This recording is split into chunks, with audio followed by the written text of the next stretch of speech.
नारायण संसार में भूपति भय अनेक, मेरी कहे कहे मर गए ले न गए तृण एक। तो संत श्री नारायण दास जी महाराज कहते हैं कि इस संसार में इतने बड़े बड़े राजा महाराजा हुए, उन्होंने आक्रमण किए कि ये हमारा राज्य है, ये हमारा साम्राज्य है, उसके लिए कितना वे युद्ध करते थे, लेकिन अपने साथ वे क्या ले गए? एक तृण भी अपने साथ नहीं ले जा सके, एक तिनका भी वे अपने साथ नहीं ले गए।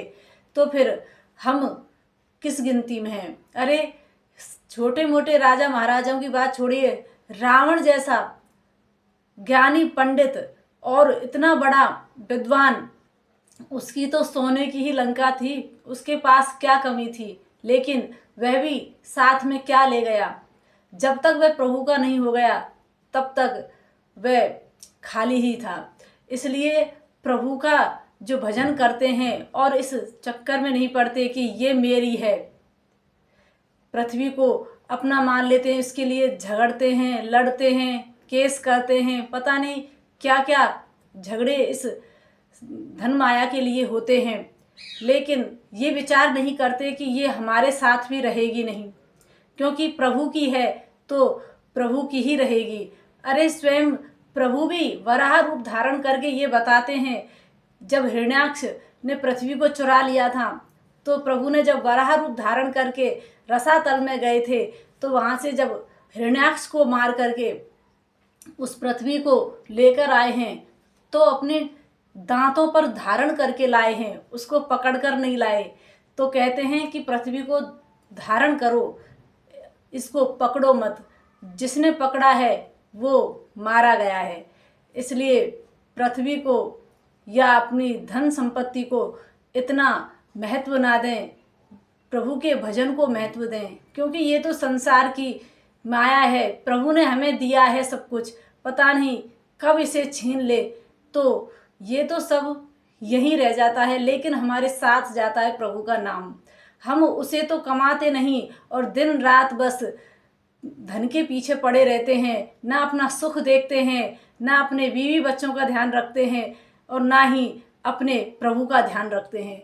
बस कमाने में लगे हैं दिन रात और पता नहीं कब किस क्षण क्या हो जाए, लेकिन हमें तो कमाने से मतलब है। उल्टा सीधा कर्म करते हैं, कमाने के लिए छल कपट करते हैं, उस धन के लिए जो यहीं रह जाना है। अरे प्रभु के भजन में लगिए, प्रभु का भजन कीजिए। जब आप प्रभु का भजन करेंगे तो आपके अंदर भी छल कपट नहीं रहेगा और आप जो कमा कर लाएंगे वह भी शुद्ध कमाई होगी। कहते हैं कि छल कपट से कमाए हुए धन में कलयुग का वास होता है, वहाँ कभी भी खुशी रह ही नहीं सकती। इसलिए हमेशा ईमानदारी से रहें, ईमानदारी से ही अपने काम को करें तो आप भी सुखी रहेंगे और आपके परिवार वाले भी सुखी रहेंगे। तो कभी भी इस धन माया को अपना ना कहें, क्योंकि माया प्रभु की है और हम प्रभु के खिलौने हैं। इसलिए प्रभु जैसे नचाता है वैसे ही ये संसार नाचता है। तो हमें तो प्रभु का नाम लेने के लिए प्रभु ने यहाँ भेजा है। मनुष्य देह का धारण करने का एक ही मतलब है कि प्रभु का नाम लिया जाए, प्रभु का सत्संग किया जाए। तो फिर हम इस अवसर को यदि गवाते हैं तो हमसे बड़ा मूर्ख इस संसार में कोई है ही नहीं। तो हमें प्रभु ने ये अवसर दिया है मनुष्य देह देकर कि प्रभु का नाम गाया जाए, कीर्तन किया जाए, सत्संग किया जाए। तो ऐसे संत महापुरुषों को हम प्रणाम करते हैं जो हमेशा कहते हैं कि प्रभु का भजन कीजिए, प्रभु का भजन कीजिए। अरे उनका क्या स्वार्थ है?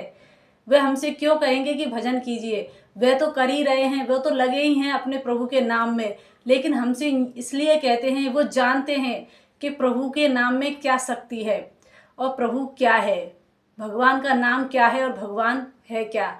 जो जिसके बारे में जानता है वह उसी की जानकारी दे सकता है। तो इसलिए संत जन ही हैं जो प्रभु के नाम की महिमा को जानते हैं, भक्ति की महिमा को जानते हैं। इसलिए हमसे बार बार वह कहते हैं कि सत्संग करो, कथाएं सुनो।